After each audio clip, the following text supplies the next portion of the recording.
Com a palavra, vereador Pedro Rodrigues. Obrigado, presidente. Quero dar as boas-vindas aqui na casa e apresentar aos colegas... Peço a palavra, presidente.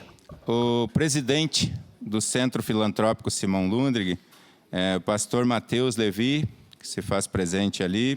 Ele que também é responsável, atende uma das nossas igrejas da Assembleia de Deus, ali do setor do Fátima. Também quero apresentar aqui o vice-presidente, pastor Paulo Ribeiro, ele que atende a igreja ali no bairro Santos Dumont. E também ao secretário Elcio Gomes Moreira. Então, quero apresentar a todos. Sejam bem-vindos e conto com a colaboração de todos, então, para aprovação desse requerimento. Obrigado, presidente. Concede uma parte, vereador? Vereador Pedro, concede uma parte? Sim, vereador.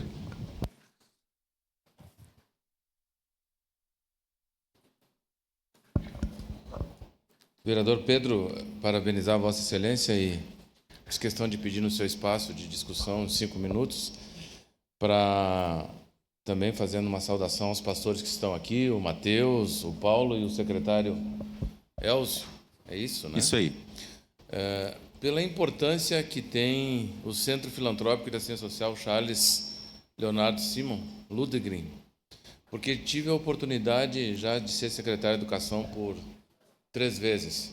E sei da importância na prestação de serviço, principalmente no que tange a parte da educação infantil, que Vossa Excelência citou aí na exposição de motivos, que são 16 escolas de educação infantil, e atende quase 2.000 crianças, da importância que tem para o município de Caxias do Sul. Hoje são 4 instituições que têm, através da lei que é permitido, 4 são parceiras de gestão compartilhada. Então, tem uma pessoa lá que eu vou fazer uma citação, porque é uma pessoa que tem um carinho muito grande por ela, que é a Maristela, Sim. que é a coordenadora. Maristela, eu brinco com ela porque ela cantou no meu casamento. Olha só. Ela tem o Ministério da Música, né? A Maristela é toda a família dela. Então, nós sabemos da importância que a Assembleia de Deus tem em Caxias do Sul. Parabenizar a Vossa Excelência por essa prestação dessa honraria, dessa homenagem, porque muitas pessoas não conhecem o trabalho, que às vezes é feito no silêncio para Caxias do Sul. E faz uma diferença muito grande, porque as escolas de educação infantil estão na área da vulnerabilidade. Então, parabéns. Fiz questão, quando Vossa Excelência me convidou, de assinar, por saber que é meritosa essa homenagem. Parabéns, vereador. Obrigado. Obrigado, presidente. Obrigado, vereador Pedro. Com a palavra, vereador